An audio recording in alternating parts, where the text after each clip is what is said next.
जय हिंद साथियों, नमस्कार। ओ लेवल एग्जाम जनवरी 2026 के लिए चल रही M1R5 की इस सीरीज में आज आप फिर से साइबर सिक्योरिटी के मोस्ट इंपॉर्टेंट क्वेश्चंस पढ़ेंगे, क्योंकि कल की क्लास में हमने जो क्वेश्चंस बताए थे उसके अलावा भी बहुत सारे क्वेश्चंस आपको एग्जाम में मिलते हैं। तो इस पार्ट 2 को लास्ट तक ध्यान से जरूर देखिएगा और क्वेश्चंस को नोट करते रहिए। जो पॉइंट्स मैं आपको बताता हूं उनको भी आप अलग से नोट कर लीजिएगा ताकि एग्जाम टाइम पर आसानी से रिवाइज कर सके। तो टाइम वेस्ट न करते हुए चलिए शुरू करते हैं आज की ये क्लास, क्योंकि सीधी बात नो बकवास, यही है अभय एक्सेल की class. Let's begin in this topic.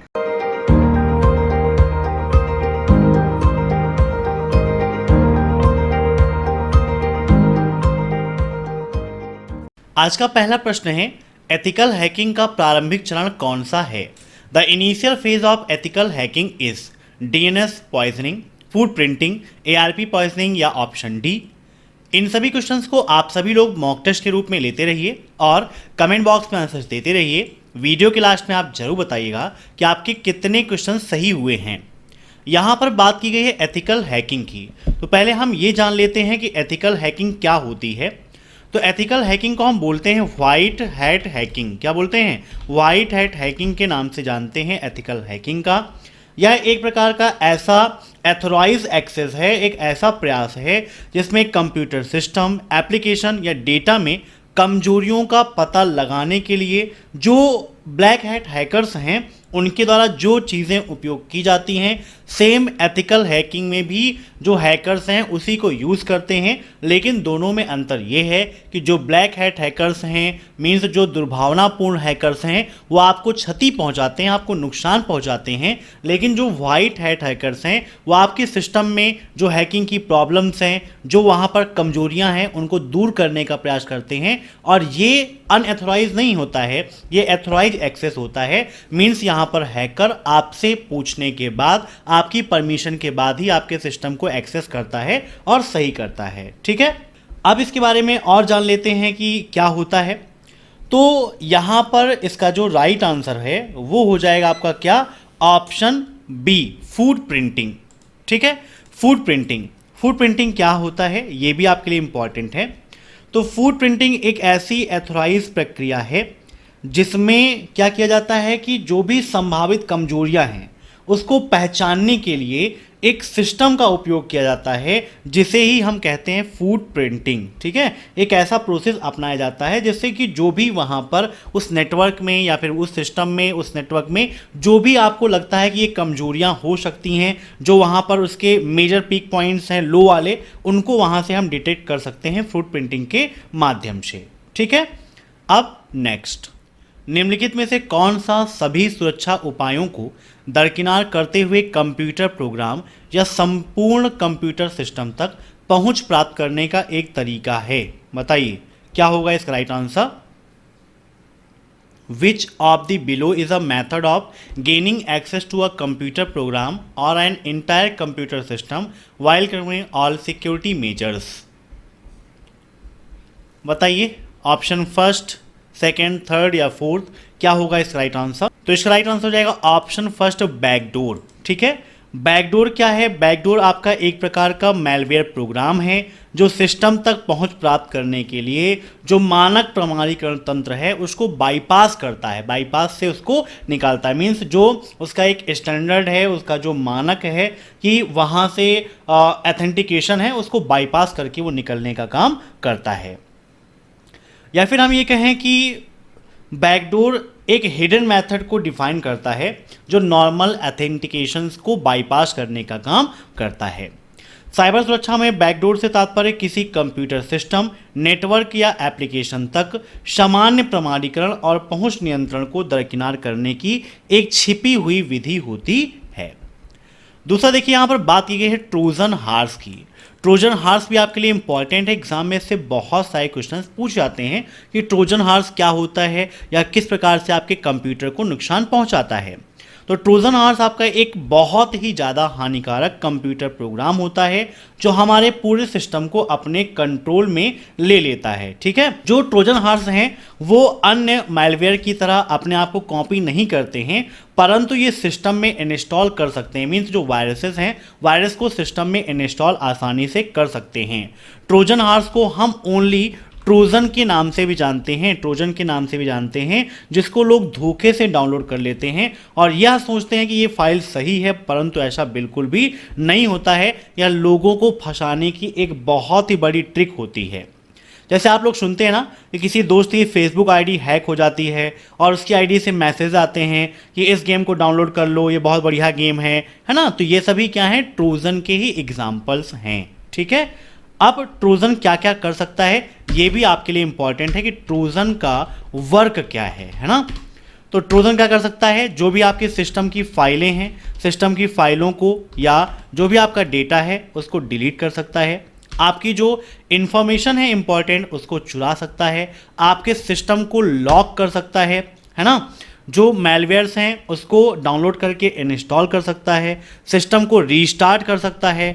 ठीक है, सीडी को, जो आपकी कॉम्पैक्ट डिस्क है, उसको इन्फेक्ट कर सकता है, सिस्टम की स्क्रीन में मैसेज को शो कर सकता है। मीन्स अननेसेसरी के जो मैसेज हैं वो आपके वहाँ पर शो होने लगेंगे, जो प्रोग्राम है उसको बंद कर सकता है। तो ये सब आपके ट्रोजन हॉर्स कर सकते हैं।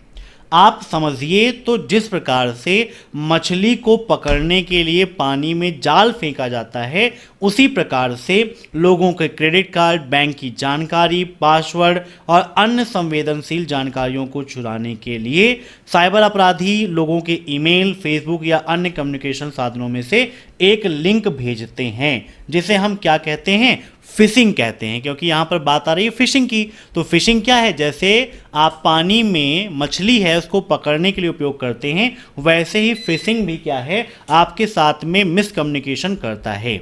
ठीक है, तो आसान शब्दों में हम कह सकते हैं कि फिशिंग का प्रयोग लोगों को मूर्ख बनाने के लिए किया जाता है। अब नेक्स्ट, वे खतरनाक हैकर हैं और उनका मुख्य उद्देश्य साइबर अपराध करके वित्तीय लाभ कमाना है। यहाँ वे किसे संदर्भित कर रहे हैं, white hat hackers, black hat hackers, activities या ग्रे हैट हैकर्स, बताइए।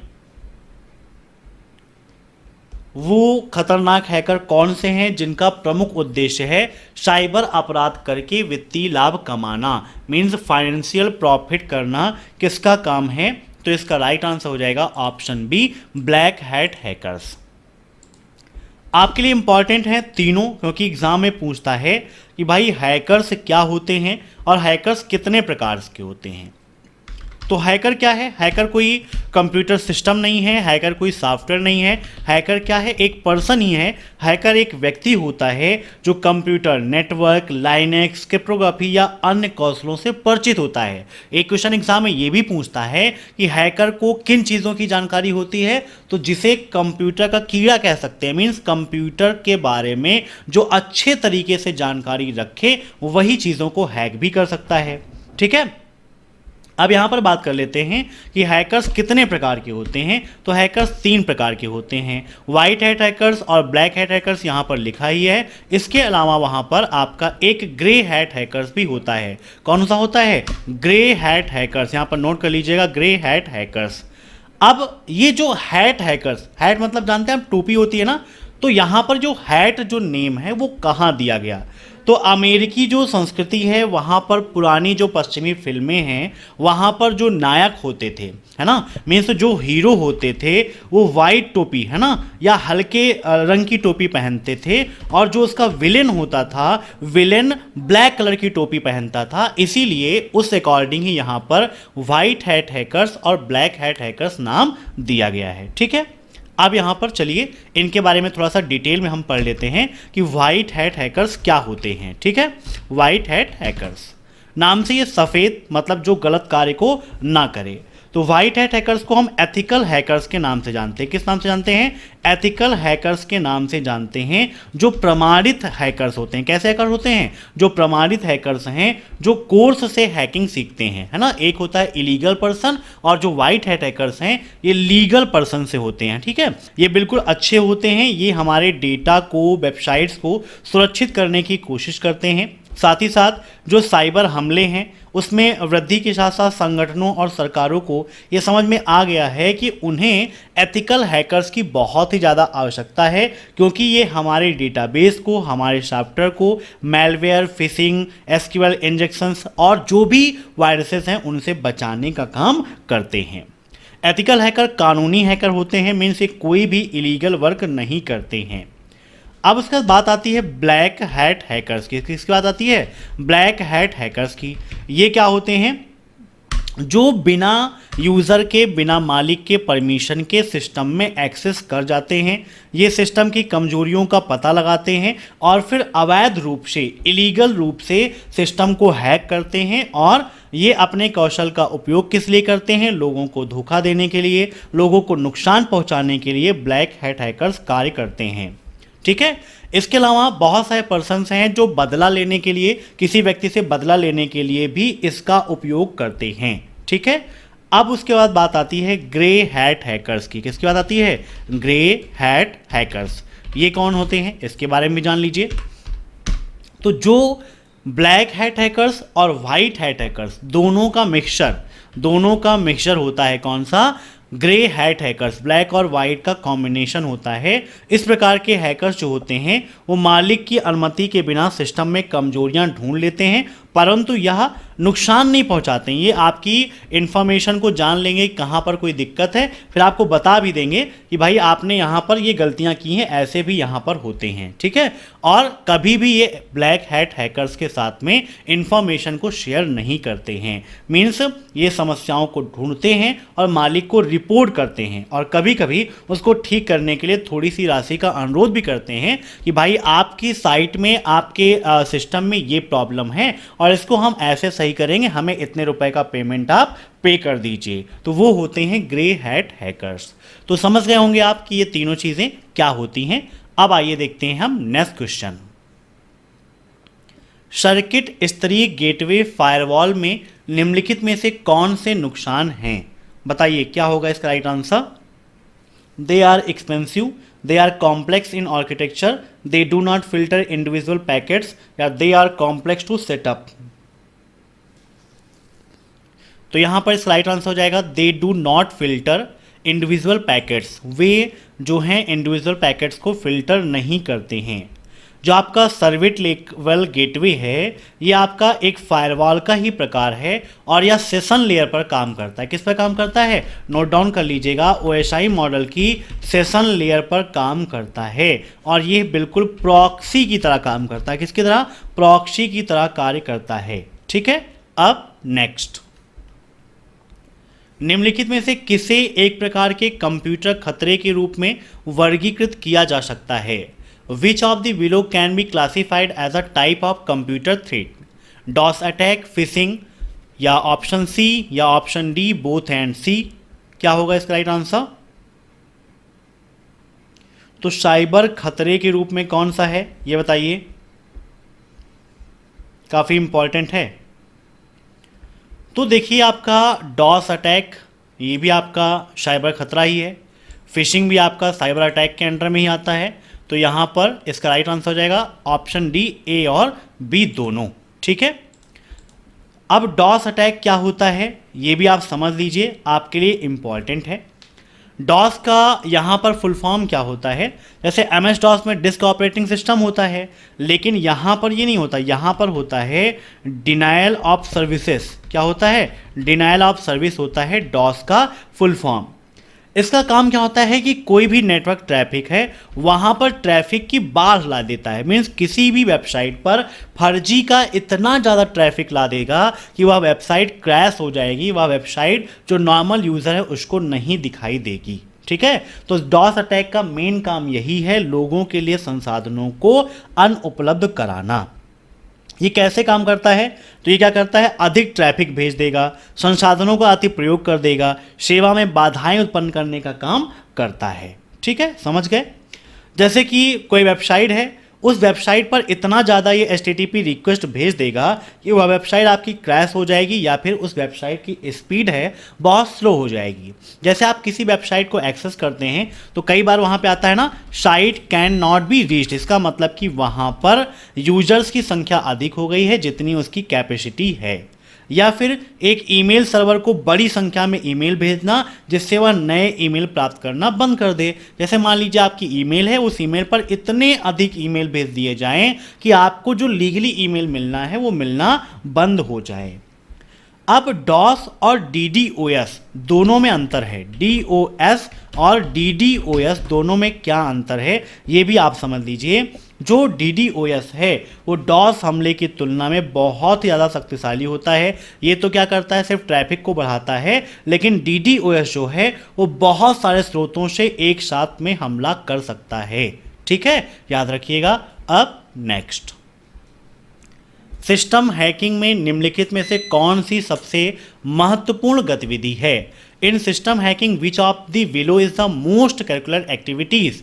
Information gathering, covering tracks, cracking password या नन ऑफ द अबव? तो यहां पर इसका राइट आंसर हो जाएगा option C, cracking password. Password को क्रैक करना ये सबसे ज़्यादा मेजर एक्टिविटी के अंडर में आता है। पासवर्ड क्रैकिंग ऐसे ही नहीं हो जाता है, उसको करने के लिए दो चीज़ें होती हैं। एक तो है पासवर्ड का अनुमान लगाना, उससे भी पासवर्ड को क्रैक कर सकते हैं, और दूसरा है एक पासवर्ड क्रैकिंग प्रक्रिया। ठीक है, तो पासवर्ड क्रैकिंग आमतौर पर स्क्रैम्बल किए गए पासवर्ड को रिकवर करने की एक प्रक्रिया को बताता है। इसका उपयोग यूज़र को भूले गए पासवर्ड को वापस प्राप्त करने में मदद भी करता है। इसके अलावा कमज़ोर पासवर्ड जो है उसको पता करने में भी इसका उपयोग किया जाता है, और जो हैकर्स हैं वो इसका उपयोग करते हैं आपको नुकसान पहुंचाने के लिए। ठीक है, मोस्टली 5 प्रकार के होते हैं आपके पासवर्ड क्रैकिंग टेक्निक्स, है ना। 5 कॉमन टेक्निक्स के बारे में यहाँ पर जान लेते हैं कि कौन सी हैं जो पासवर्ड को क्रैक करने में करती हैं। पहला है ब्रूट फोर्स टेक्निक। ठीक है, दूसरा है डिक्शनरी, है ना, जैसे जिसे हिंदी में बोलते हैं शब्दकोश, डिक्शनरी अटैक। तीसरा है कंडीशनल्स स्टफिंग अटैक्स। चौथा है हाइब्रिड अटैक, और पांचवा है रेनबो टेबल अटैक। क्या होता है? Rainbow table attack. तो इनको आप नोट डाउन कर लीजिएगा, बहुत ज़्यादा इंपॉर्टेंट है। 5 प्रकार की आपके पासवर्ड क्रैकिंग अटैक्स होते हैं। अब नेक्स्ट, जब उपयोगकर्ताओं की संख्या नेटवर्क की क्षमता से अधिक हो जाती है तो नीचे दिए गए नेटवर्क कारकों में कौन सबसे अधिक प्रभावित होता है? When the number of users surpasses the network's capacity, which of the below network factors suffers the most? बताइए क्या होगा इसका राइट आंसर? तो ये लॉन्गेविटी को प्रभावित करती है। Option D is right. अब next, which of the below cyber security principle states that the security system should be as compact and straightforward as possible? निम्नलिखित में से कौन सा साइबर सुरक्षा सिद्धांत कहता है कि सुरक्षा प्रणाली यथासंभव कॉम्पैक्ट और सीधी होनी चाहिए? Open design, the economy of the mechanism, least prevalence या फेल सेफ डिफॉल्ट्स? बताइए क्या होगा इसका राइट आंसर?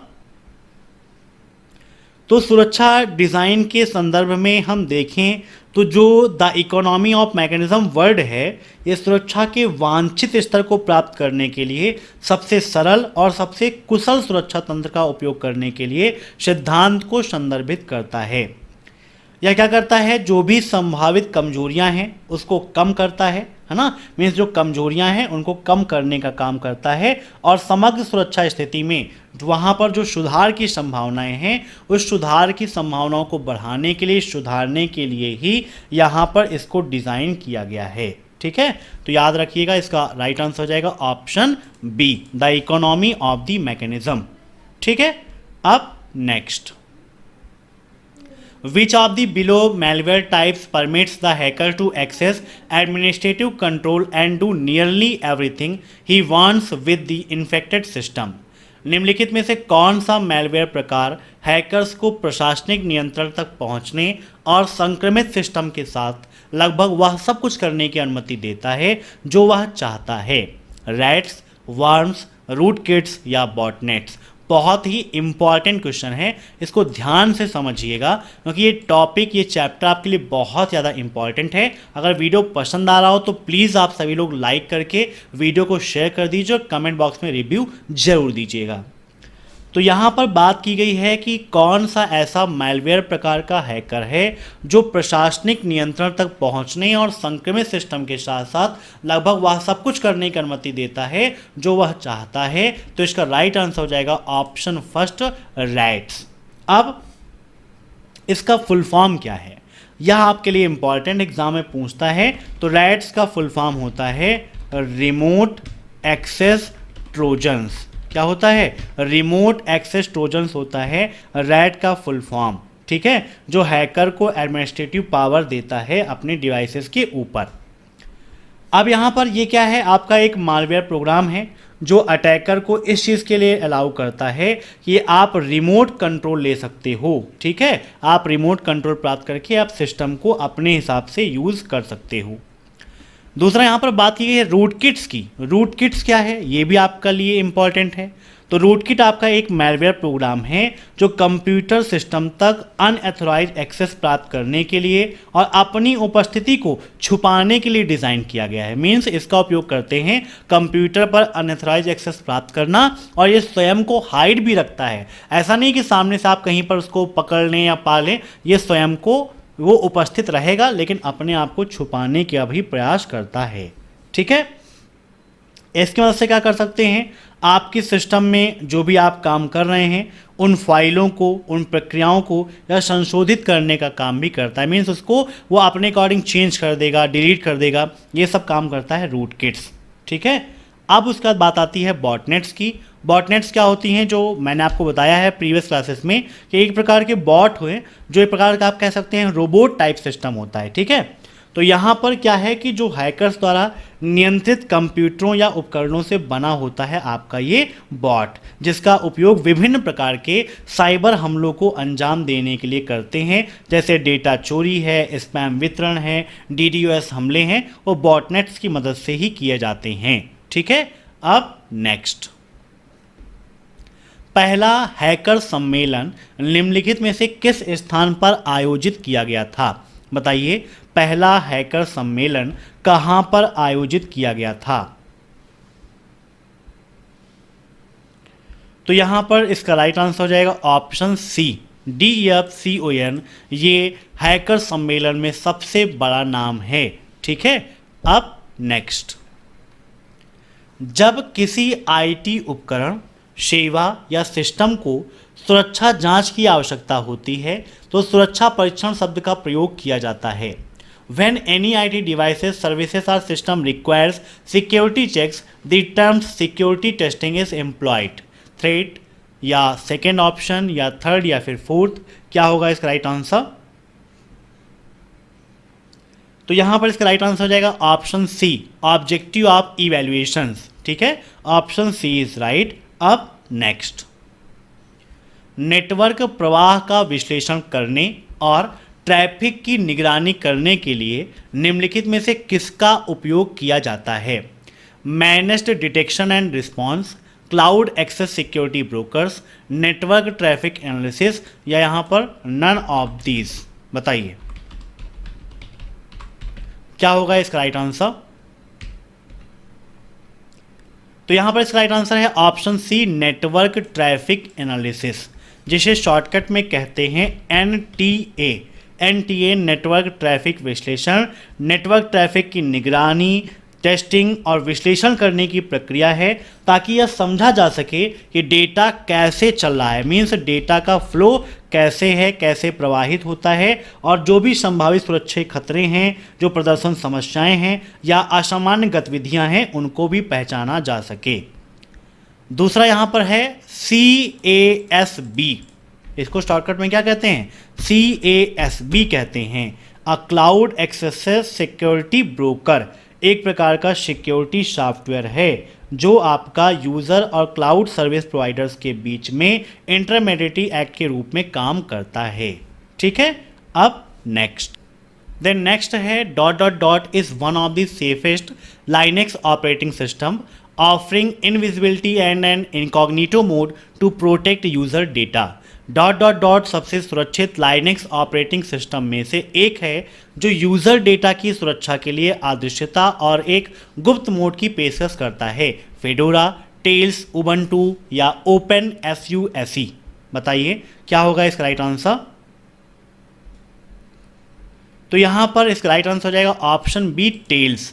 टेल्स क्या है आपका, टेल्स का फुल फॉर्म है एमनेसिक इनकॉग्निटो लाइव सिस्टम। क्या होता है, एमनेसिक इनकॉग्निटो लाइव सिस्टम होता है इसका full form. Means the amnesic incognito live system एक प्रकार का आपका डेबियन आधारित लाइनस वितरण है जो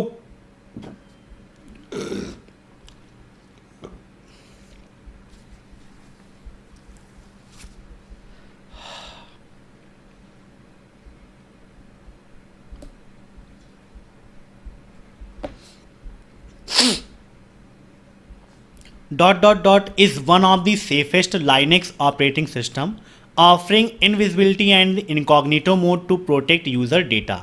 डॉट डॉट डॉट सुरक्षित लाइनेक्स ऑपरेटिंग सिस्टम में से एक है जो यूजर्स डेटा की सुरक्षा के लिए अदृश्यता और एक गुप्त मोड की पेशकश करता है। बताइए फेडोरा, टेल्स, उबंटू या ऑप्शन डी। तो यहां पर इसका राइट आंसर हो जाएगा ऑप्शन बी, टेल्स, है ना, टेल्स। अब टेल्स का फुल फॉर्म क्या है ये भी आपके लिए इंपॉर्टेंट है। तो इसका फुल फॉर्म होता है the amnesic incognito live system, जो आपका एक डेबियन आधारित लाइनेक्स वितरण है जो गोपनीयता और गुमनामी पर केंद्रित होता है।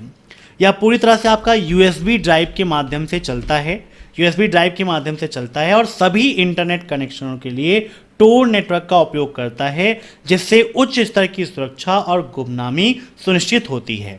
ठीक है, सिस्टम बंद होने पर टेल्स पर जब आप जो कुछ भी करते हैं वह डिलीट हो जाता है, जिससे क्या होता है आपकी गतिविधि को ट्रैक करना बहुत ही मुश्किल हो जाता है। अब नेक्स्ट, डॉट डॉट डॉट शब्द स्रोत कोड के डॉट डॉट डॉट से सुरक्षा का तात्पर्य केवल अधिकृत व्यक्तियों तक स्रोत कोड तक पहुंच सीमित करना है। The term protection from dot dot dot of source code refers to limiting access to the source code to just authorized individuals। बताइए क्या होगा इसका राइट आंसर। तो यहां पर इसका राइट आंसर हो जाएगा ऑप्शन सी। ठीक है, ऑप्शन सी इज राइट। अब next, dot dot dot are programs और procedures that enable hacker to maintain control of a computer system. निम्न में से ऐसा कौन है जो प्रोग्राम या प्रक्रियाएं हैं जो हैकर्स को कंप्यूटर सिस्टम पर नियंत्रण बनाए रखने में सक्षम करती हैं। तो यहां पर इसका राइट आंसर हो जाएगा एक्सप्लॉइट। क्या हो जाएगा, exploit. Option first is right. ठीक है, एक्सप्लॉइट्स क्या होते हैं, साइबर सुरक्षा में, साइबर सिक्योरिटी में यह एक विधि है या फिर कोड का वह पार्ट है जिसे कंप्यूटर हार्डवेयर या नेटवर्क की कमजोरियों का फ़ायदा उठाकर अनाधिकृत पहुंच प्राप्त करने या नुकसान पहुंचाने के लिए डिज़ाइन किया गया है। नोट डाउन कर लीजिएगा, काफ़ी इंपॉर्टेंट है। दूसरा यहाँ पर दिया गया है वार्म्स। वार्म्स क्या होता है ये भी आप जान लीजिए। तो वार्म्स आपका एक प्रकार का मैलवेयर सॉफ्टवेयर है जो अपने आप को दोहराता है। क्या करता है, अपने आप को दोहराता है, अपने आप को रिफ्लेक्ट करता है और पूरे नेटवर्क में फैलने का काम करता है। मीन्स यह एक स्टैंड अलोन प्रोग्राम है जो किसी भी अन्य प्रोग्राम या फाइल से जुड़ने की आवश्यकता नहीं रखता है और अपने आप को ये कॉपी करके पूरे सिस्टम में फैलाने का काम करता है। ठीक है, what is cyber security. Cyber security क्या है। ऑप्शन नंबर फर्स्ट है आपका cyber security provide security against malware. Cyber security provide security against cyber terrorist. Cyber security protects as a system from cyber attacks या all of the mentions. Means cyber security malware से सुरक्षा provide करती है, cyber terrorist से सुरक्षा provide करती है और साइबर अटैक्स से सुरक्षा प्रोवाइड करती है।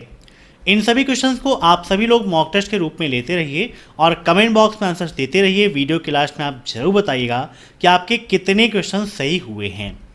तो साइबर सिक्योरिटी क्या होती है? कंप्यूटर सिस्टम, नेटवर्क और डेटा को जो भी डिजिटल अटैक्स हैं, जो भी डिजिटल चोरियां हैं या नुकसान हैं, उन सभी से बचाने का एक तरीका है जो हमारे सिस्टम को बचाने का प्रयास करता है। ठीक है, साइबर सुरक्षा के लिए हमें फायरवॉल का यूज़, इनक्रिप्शन, ऑथेंटिकेशन, एंटीवायरस, इन सभी चीज़ों की ज़रूरत पड़ती है।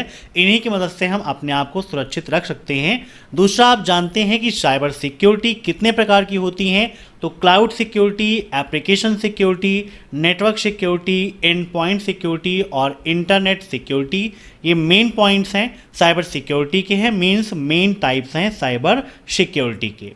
तो यहाँ पर इसका राइट आंसर हो जाएगा option D, all of the mentions, क्योंकि साइबर सिक्योरिटी जो है वो हमें इन सभी चीज़ों से सुरक्षा उपलब्ध कराने का काम करती है। ठीक है, अब नेक्स्ट, साइबर सुरक्षा किसकी सुरक्षा करती है? बताइए। Cyber security protects criminal, cyber security protects internet connected system, या cyber security protects hackers, none of the mentions. बताइए, what does cyber security protects? तो साइबर सिक्योरिटी यहाँ पर देखिए क्रिमिनल को प्रोटेक्ट थोड़ी नहीं करेगी और ना ही हैकर्स को प्रोटेक्ट करेगी। वो प्रोटेक्ट करती है जो इंटरकनेक्टेड सिस्टम होते हैं, मीन्स जो इंटरनेट के माध्यम से कनेक्टेड कंप्यूटर सिस्टम्स हैं, उन सभी को सुरक्षा प्रोवाइड करने का काम करती है। इसको ध्यान में रखिएगा, बहुत ही ज़्यादा इम्पॉर्टेंट है। ठीक है, अब नेक्स्ट, निम्नलिखित में से कौन सी कार्रवाई साइबर सुरक्षा से समझौता करती है? विच of the following action compromise cyber security? बताइए क्या होगा इसका right answer? Option first, second, third या फिर फोर्थ? तो यहां पर इसका राइट आंसर हो जाएगा ऑप्शन सी, थ्रेट। ठीक है, ये थ्रेट को क्या बोलते हैं हिंदी में? खतरा। खतरा एक संभावित खतरे के रूप में डिफाइन किया जाता है जिसके परिणाम स्वरूप जो सिक्योरिटी है वो हमारी भंग हो सकती है ना, मीन्स वो ख़त्म हो सकती है, मीन्स सिस्टम या नेटवर्क को नुकसान हो सकता है। ठीक है, अब यहाँ पर उसके बाद हम देखते हैं नेक्स्ट क्वेश्चन को। एक्सप्लॉइट क्या होता है, अटैक्स क्या होता है, इनके बारे में प्रीवियस क्लासेस में मैं आपको डिफाइन करके बता चुका हूं। अगर आपने मिस कर दिया है तो प्लेलिस्ट को विजिट कर लीजिएगा ओ लेवल M1R5 की, वहां पर वो क्लासेस आपको मिल जाएंगी। अब नेक्स्ट, साइबर सुरक्षा की विशेषताएं क्या हैं? बताइए। Compliance, defense against internal threats, threats prevention या all of the above? What are the features of cyber security? तो कंप्लायंस का मतलब होता है अनुपालन। अनुपालन का मतलब एक ऐसा प्रोग्राम बनाना जो यूजर्स की आवश्यकताओं और नियमों को पूरा करता हो। दूसरा, आंतरिक खतरों से बचाव। और तीसरा है खतरे की रोकथाम, मीन्स खतरे का पता लगाना और उन्हें रोकने में सक्षम बनाना। ठीक है, ये सभी क्या हैं? उसके फीचर्स ही हैं। तो यहाँ पर राइट आंसर इसका option D, all of the above. ठीक है, अब नेक्स्ट, निम्नलिखित में से कौन सा नेटवर्क सुरक्षा का उद्देश्य है? विच of the following is an objective of network security? बताइए क्या होगा इसका राइट आंसर? कॉन्फिडेंशियलिटी या आपका इंटीग्रिटी या अवेलेबिलिटी या ऑल ऑफ द अबव? कौन सा नेटवर्क सुरक्षा का उद्देश्य है? इसका मतलब होता है गोपनीयता। गोपनीयता का कार्य संवेदनशील कंपनी की जानकारी को जो अनऑथराइज्ड एक्सेस है वहाँ पर पहुँचने से रोकना, सुरक्षित रखना, मीन्स जो भी सिस्टम है, जो भी कंपनी है, उसकी जो भी इंफॉर्मेशन है उसको सिक्योर रखना। ठीक है, और वह डेटा सिर्फ उन्हीं लोगों को दिखाई दे जिनके लिए वह ऑथराइज है, अदर पर्सन्स उन डेटा को एक्सेस ना कर सके। इंटीग्रिटी का मतलब होता है अखंडता, जिसे हिंदी में कहते हैं अखंडता। इसमें क्या होता है? लक्ष्य में डेटा की सटीकता और स्थिरता सुनिश्चित की जाती है और उसको संरक्षित करने का काम भी शामिल है। और चौथा है एबिलिटी का मतलब होता है उपलब्धता, नेटवर्क सुरक्षा में इसका उद्देश्य यह सुनिश्चित करना होता है कि डेटा, नेटवर्क संसाधन और सेवाएं हमेशा वैलिड यूजर्स के लिए उपलब्ध हों जब भी उन्हें आवश्यकता हो। मीन्स जब भी उन्हें आवश्यकता हो तब वो चीज़ वहाँ पर उपलब्ध हो जाए। तो यहाँ पर इसका राइट आंसर हो जाएगा option D, all of the above. अब नेक्स्ट, निम्न में से कौन सा साइबर सुरक्षा का प्रकार है? Internet of things, AI, database या अटैक्स। निम्नलिखित में से कौन सा साइबर सुरक्षा का एक घटक है?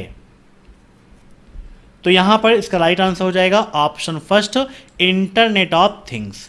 इंटरनेट ऑफ थिंग्स को शॉर्टकट में बोलते हैं आईओटी। क्या बोलते हैं? आईओटी। मीन्स जहाँ पर आप देखें कि जो वस्तुएं हैं वो आपकी नेटवर्क के माध्यम से जुड़ी हैं, वही आपका आईओटी के अंतर्गत में आता है। मीन्स आईओटी भौतिक वस्तुओं का एक नेटवर्क है जो इंटरनेट के माध्यम से अन्य उपकरणों या प्रणालियों के साथ डेटा को जोड़ने और आदान प्रदान करने के लिए सेंसर, सॉफ्टवेयर और अन्य प्रौद्योगिकियों से जुड़ा होता है। जैसे आजकल आप देखते हैं कि घरों में पानी की टंकियां लगी हुई हैं और जब पानी एक वाटर लेवल के पास जाता है तो वो अलार्म बजाती है ना कि पानी की टंकी भर गई है, कृपया मोटर बंद कर दें, या फिर जो भी अलार्म आपने सेट किया वो वहाँ पर देती है। तो वो आईओटी का ही उदाहरण है, वहाँ पर सेंसर लगाया गया है। जैसे आप रोड पर चलते हैं तो हाई स्पीड का चलान ऑटोमेटिक हो जाता है। मीन्स वहाँ पर भी सेंसर्स लगे हुए हैं जो आपकी स्पीड को मेज़र करने का काम कर रहे हैं। और एआई का मतलब क्या होता है? आर्टिफिशियल इंटेलिजेंस होता है, जिसे हिंदी में कहते हैं कृत्रिम बुद्धिमत्ता, जिसके अंतर्गत मशीनों को बुद्धिमान बनाने का कार्य किया जा रहा है। और यहाँ पर अटैक्स से मतलब है साइबर सिक्योरिटी में जो अटैक्स है, मीन्स डिजिटल रूप से आपके डेटा को नुकसान पहुँचाने के लिए, आपको नुकसान पहुँचाने के लिए जो अटैक्स किए जाते हैं। अब नेक्स्ट, निम्नलिखित में से कौन साइबर हमला का एक प्रकार है? बताइए क्या होगा इसका राइट आंसर? साइबर हमले का प्रकार कौन सा है? विच of the following is the type of cyber attacks? Fishing, SQL injection, password attack या ऑल ऑफ द अबव?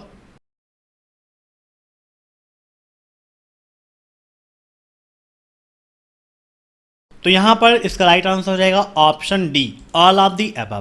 क्योंकि फिशिंग, एसक्यूएल इंजेक्शंस और पासवर्ड अटैक ये सभी साइबर हमले के ही एक प्रकार हैं। अब यहाँ पर जान लेते हैं भाई फिशिंग क्या होता है। काफ़ी इंपॉर्टेंट है, एग्जाम में पूछता है। तो फिशिंग क्या है इसके बारे में डिस्कस यहाँ पर करते हैं। फिशिंग एक प्रकार का साइबर हमला है जिसमें धोखेबाजों द्वारा लोगों की व्यक्तिगत जानकारी जैसे कि क्रेडिट कार्ड नंबर, बैंक खाता की जानकारी, पासवर्ड जैसी संवेदनशील जानकारी देने के लिए प्रेरित किया जाता है, यह सोचकर कि वह एक वैध वेबसाइट या सेवा का उपयोग कर रहे हैं। मीन्स फिशिंग में आपको सामने से एक ऐसा फीचर दिया जाएगा, एक ऐसा ऐप दिया जाएगा, एक ऐसी साइट दिया जाएगा कि आपको लगेगा ये बिल्कुल सही है, वैलिड है, कोई दिक्कत नहीं है, और वहाँ पर आप अपनी इन्फॉर्मेशन प्रोवाइड कर देते हो, जबकि वो आपकी एक इलीगल वेबसाइट होती है, एक फेक वेबसाइट होती है, और उसी के माध्यम से वहाँ पर आपके डेटा को चुराया जाता है और आपके सिस्टम को एक्सेस किया जाता है। दूसरा है एसक्यूएल इंजेक्शन। एसक्यूएल इंजेक्शंस क्या होते हैं? ये जो हमलावर हैं, इसके जो अटैकर्स हैं, इसमें एसक्यूएल सर्वर में दुर्भावनापूर्ण, है ना, मीन्स जो मैलिशियस कोड्स हैं उनको जोड़कर आपकी जो इन्फॉर्मेशन है उस पर वो एक्सेस करने का काम करता है। तीसरा है पासवर्ड अटैक। क्या है? Password attack. पासवर्ड अटैक का मतलब है कि जो अटैकर्स हैं वो अनैतिक तरीके से, है ना, अनएथिकली प्रोसीजर के माध्यम से आपके पासवर्ड को प्राप्त करने का प्रयास करते हैं, और पासवर्ड प्राप्त करने के बाद आपका जो गोपनीय डेटा है उसको एक्सेस करने का काम करते हैं। अब नेक्स्ट, किस वर्ष में साइबर प्रौद्योगिकी के क्षेत्र में हैकिंग एक व्यवहारिक अपराध और चिंता का विषय बन गया है? In which year has hacking become a partial crime and a matter of concern in the field of cyber technology? 1991, 1983, 1970 या 1964? क्या होगा इसका आंसर? तो यहाँ पर इसका राइट आंसर हो जाएगा ऑप्शन सी, 1970 में। ठीक है, 1970 में क्या हुआ, 1970 के दशक में हैकरों और साइबर चोरों ने यह पता लगा लिया था कि वायर्ड प्रौद्योगिकियां किस प्रकार से कार्य करती हैं और प्रतिस्पर्धात्मक बढ़त प्राप्त करने या प्रौद्योगिकियों का दुरुपयोग करने के लिए उनका किस प्रकार हम दुरुपयोग कर सकते हैं। इस बात को जब उन्होंने पता लगा लिया तो ये जो है आपका एक व्यवहारिक अपराध और चिंता का विषय हैकिंग के क्षेत्र में बन गया है। ठीक है, अब next, governments hired some highly skilled hackers for providing cyber security for the country or state. These types of hackers are termed as. सरकारों ने देश या राज्य के लिए साइबर सुरक्षा प्रदान करने के लिए कुछ उच्च कुशल हैकरों को काम पर रखा है। इस प्रकार के हैकर्स को क्या कहा जाता है? Nation oblique state sponsored hackers, CIA tried, special hackers या गवर्नमेंट हैकर्स। तो यहाँ पर इसका राइट आंसर हो जाएगा option first, nation oblique state sponsored hackers. ये क्या होते हैं? ये वे हैकर होते हैं जिन्हें देश को साइबर आतंकवादियों, साइबर अपराधी जो हैं उनसे या अन्य समूहों या व्यक्तियों से बचाने के साथ साथ उनकी योजनाओं, संचार और गतिविधियों को उजागर करने के लिए राष्ट्र या राज्य सरकार द्वारा नियुक्त किया जाता है और उनको एक भुगतान भी किया जाता है। मीन्स राज्य सरकार उनको रखती हैं ताकि आप उन हमलों से हमको बचाइए और साथ ही साथ जो हमले हो रहे हैं उनको आप बचाने के साथ साथ उजागर भी करिए कि किसने ये हमले किए हैं और किस प्रकार से उसने ये काम किया है। अब नेक्स्ट, निम्नलिखित में से कौन सा अधिनियम साइबर सुरक्षा का उल्लंघन करता है? बताइए क्या होगा इसका राइट आंसर? तो यहां पर इसका राइट आंसर हो जाएगा ऑप्शन बी, अटैक। ठीक है, ऑप्शन बी, अटैक। ठीक, अब नेक्स्ट, निम्नलिखित में से कौन सा हैकिंग दृष्टिकोण है जहां पर साइबर अपराधी धोखा देने या अतिरिक्त ट्रैफिक प्राप्त करने के लिए नकली वेबसाइट या पेज डिज़ाइन करते हैं? Which of the following is the hacking approach where cyber criminals design fake websites और पेजेस फॉर ट्रैकिंग और गेनिंग एडिशनल ट्रैफिक? बताइए क्या होगा इसका राइट आंसर? तो यहां पर इसका राइट आंसर हो जाएगा ऑप्शन फर्स्ट, फार्मिंग। ठीक है, फार्मिंग। फार्मिंग क्या है? आपका एक ऐसा रणनीति या दृष्टिकोण है जिसका उपयोग साइबर अपराधियों द्वारा फर्जी वेब पेज या साइट बनाने के लिए किया जाता है ताकि यूजर्स को गुमराह करके उनसे उनकी लॉगिन आईडी और पासवर्ड जैसी जो पर्सनल इन्फॉर्मेशन है उनको प्राप्त किया जा सके। या फिर हम ये कह सकते हैं कि फार्मिंग ऑनलाइन धोखाधड़ी का एक रूप है जो यूज़र की जानकारी को चुराने के लिए नकली वेबसाइट पर पुनर्निर्देशित करता है। ठीक है, एक प्रकार से हम कह सकते हैं कि आपका एक सोशल इंजीनियरिंग हमला है। कैसा हमला है? सोशल इंजीनियरिंग हमला है जो फिशिंग के समान होता है। इसमें भ्रामक ईमेल और संदेश पर निर्भर होने के बजाय यूजर्स को दूसरी जो वेबसाइट्स हैं वहाँ पर रीडायरेक्ट कर दिया जाता है। मीन्स ऐसी टेक्निक का उपयोग करते हैं कि यूज़र सही वेबसाइट टाइप करेगा परंतु वह दूसरी जगह पर एक्सेस कर पाएगा। ठीक है, जैसे आप समझिए कि यूज़र ने एकदम सही वेबसाइट लिखा है, एक सही URL उसने लिखा www.abhayexcel.com। अब इनको जाना था abhayexcel.com को, लेकिन वो ऐसी टेक्निक यूज़ हो जाएगी वहाँ पर कि आप इस वेबसाइट पर ना जाकर एक ऐसी ही वेबसाइट आपको सामने दिखेगी, वहाँ पर आप एक्सेस कर पाएंगे और आपको लगेगा कि सही है और वहाँ पे आप अपनी इन्फॉर्मेशन जैसे ही प्रोवाइड करेंगे वहाँ पर ये आपकी इन्फॉर्मेशन को ले लेगा और आपको नुकसान पहुँचाने का काम करेगा। अब अगर हमें बचना है, इससे फार्मिंग से बचना है, तो हम क्या करेंगे? तो पहला है कि जो भी अवांछित ईमेल्स हैं, जो भी अवांछित लिंक हैं, उन लिंकों से सावधान रहना है। मीन्स कोई भी अननेसेसरी मेल्स आपको मिल रही हैं तो उनको भी आप बिल्कुल भी ओपन मत करिए। कोई ऐसे लिंक है तो उस पर बिल्कुल भी क्लिक मत करिए। आप जिस भी वेबसाइट पर जा रहे हैं, जिस वेबसाइट को आप एक्सेस कर रहे हैं, वहाँ पर आप ये चीज़ देख लें कि यह वैध एड्रेस है या फिर नहीं, या फिर उसमें पैडलॉक आइकन लगा है या फिर नहीं, जो ये बताता है कि वेबसाइट सिक्योर है या फिर नहीं। मीन्स कहीं पर भी इंफॉर्मेशन पुट करने से पहले आप देख लें कि जो उसका डोमेन नेम है, जो इसका पूरा URL है, वह वैलिड है या फिर नहीं है। ठीक है, दूसरा है DNSSEC का उपयोग करें, या एक प्रकार का सुरक्षा प्रोटोकॉल है जो DNS कैश पॉइजनिंग हमलों में सुरक्षा में मदद करता है। और साथ ही साथ विश्वसनीय DNS सर्वर का उपयोग भी आपको करना चाहिए। अब नेक्स्ट, निम्नलिखित में से किस हमले में साइबर अपराधी या पेनिट्रेशन परीक्षक सिस्टम को तोड़ने के लिए गतिविधियों के लिए मेमोरी में कुछ विशेष निर्देशों को संग्रहित करने वाले अतिरिक्त डेटा का उपयोग करता है? बताइए। A cyber criminal or penetration testers uses the additional data that scores certain special instruction in the memory for activities to break the system in which of the following attacks: clickjacking, buffer overflow, phishing या MITM। तो यहां पर इसका right answer हो जाएगा option B, buffer overflow. ठीक है, अतिरिक्त डेटा जिसमें कार्यों के लिए मेमोरी में कुछ विशिष्ट निर्देश होते हैं उसको साइबर अपराधी या पेनिट्रेशन टेस्टर द्वारा बफर ओवरफ्लो हमले में सिस्टम को तोड़ने के लिए प्रक्षेपित किया जाता है। ठीक है, ध्यान में रखिएगा बफर फ्लो। अब नेक्स्ट, एकाधिक कनेक्टिविटी के लिए एकल प्रवेश द्वार को क्या कहा जाता है? What is a single entrance for multiple connectivities card? Web services, fishing, directory service या फिर वार्म्स? तो यहां पर इसका राइट आंसर क्या हो जाएगा? Option C, directory service. Directory service क्या है? डायरेक्टरी सर्विस आपका एक सेंट्रलाइज्ड डेटाबेस होता है जो आपके यूजर्स की इंफॉर्मेशन को, जो डिवाइस की इंफॉर्मेशन है या अदर नेटवर्क रिसोर्सेज हैं, उन सभी को स्टोर करने का काम करता है।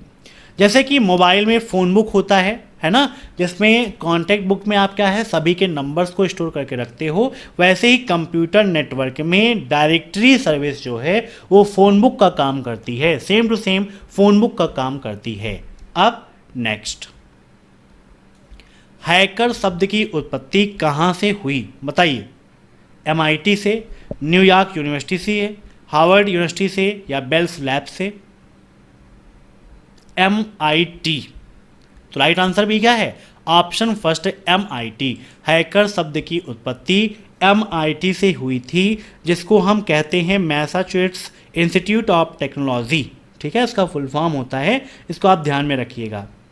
यहीं पर इस शब्द को इन्वेंट किया गया क्योंकि व्यक्ति और अत्यधिक सक्षम पेशेवर विभिन्न चुनौतियों का समाधान करने के लिए कंप्यूटर भाषा का उपयोग करते हैं। इस संदर्भ में गीक्स और नर्ड जैसे लेबल गढ़े गए हैं, उनको खोजा गया है। अब next, which of the following is an internet scam done by cyber criminals where the user is convinced digitally to provide confidential information? निम्नलिखित में से कौन सा साइबर अपराधियों द्वारा किया जाने वाला एक इंटरनेट घोटाला है जहां उपयोगकर्ता को गोपनीय जानकारी प्रदान करने के लिए डिजिटल रूप से राजी किया जाता है? MITM attack, phishing attack, website attack या फिर डॉस अटैक? तो यहां पर इसका राइट आंसर क्या हो जाएगा? Option B, phishing attack. है ना, आपको मैंने बताया था कि जैसे पानी में मछली को पकड़ने के लिए जाल बिछाया जाता है, वैसे ही फिशिंग अटैक में आपके साथ यह कार्य किया जाता है। आपकी जो पर्सनल इंफॉर्मेशन उसको चुराने के लिए ऐसा ही किया जाता है। मान लीजिए आपका फ्रेंड है, उसकी आईडी हैक कर ली जाएगी और आईडी हैक करने के बाद आपके पास पर्सनल मैसेज आएंगे कि देखो भाई ये एप्लीकेशन है, इससे बहुत ही अच्छा एप्लीकेशन है, यहाँ से हमने बहुत ही अच्छा पैसा कमाया, तुम भी डाउनलोड कर लो और तुम भी यूज़ करो। ऐसे आपके पास मैसेज आएंगे स्पैम में और वो मैसेज आप क्लिक करेंगे, जैसे इंस्टॉल करेंगे आपके सिस्टम में वो ऐप इंस्टॉल हो जाएगा और आपके सिस्टम की जो भी इंफॉर्मेशन है उसको एक्सेस करना स्टार्ट कर देगा और जो भी अटैकर्स है उसके पास आपकी इंफॉर्मेशन को पहुंचाएगा और उस इंफॉर्मेशन का उपयोग करके वो आपसे बदला ले सकता है, वो आपको नुकसान पहुंचा सकता है या आपकी जो पर्सनल इंफॉर्मेशन है वो दूसरे को बेचकर अर्निंग कर सकता है और आपको नुकसान भी पहुंचा सकता है। तो ये थे साइबर सिक्योरिटी के मोस्ट इंपॉर्टेंट क्वेश्चंस। कल हम पढ़ेंगे लास्ट चैप्टर आर्टिफिशियल इंटेलिजेंस के बारे में, जहां पर IoT भी आपको मिलेगा, ब्लॉकचेन टेक्नोलॉजी, बिटकॉइन, एक कंप्लीट पैकेज होगा चैप्टर का, जिसे हम 2 पार्ट में कंप्लीट करेंगे। तो लास्ट की 2 क्लासेस होंगी इस सीरीज की, जो चैप्टर वाइज की होगी। उसके बाद फिर आगे और भी हम क्वेश्चंस को डिस्कस करते रहेंगे। तो अगर आज की यह क्लास आपको पसंद आई हो तो वीडियो को लाइक कर दीजिएगा और चैनल को कमेंट करके जरूर बताइए कि आपको वीडियो कैसी लगी। और चैनल से जुड़ने के लिए चैनल को सब्सक्राइब करके बेल आइकन जरूर प्रेस करें, ताकि टाइम टू टाइम आपको ये सब कुछ मिलता रहे जो भी चैनल पर अपडेट होता है। Thanks for watching my video. फिर मिलते हैं नेक्स्ट क्लास में, तब तक के लिए बाय बाय।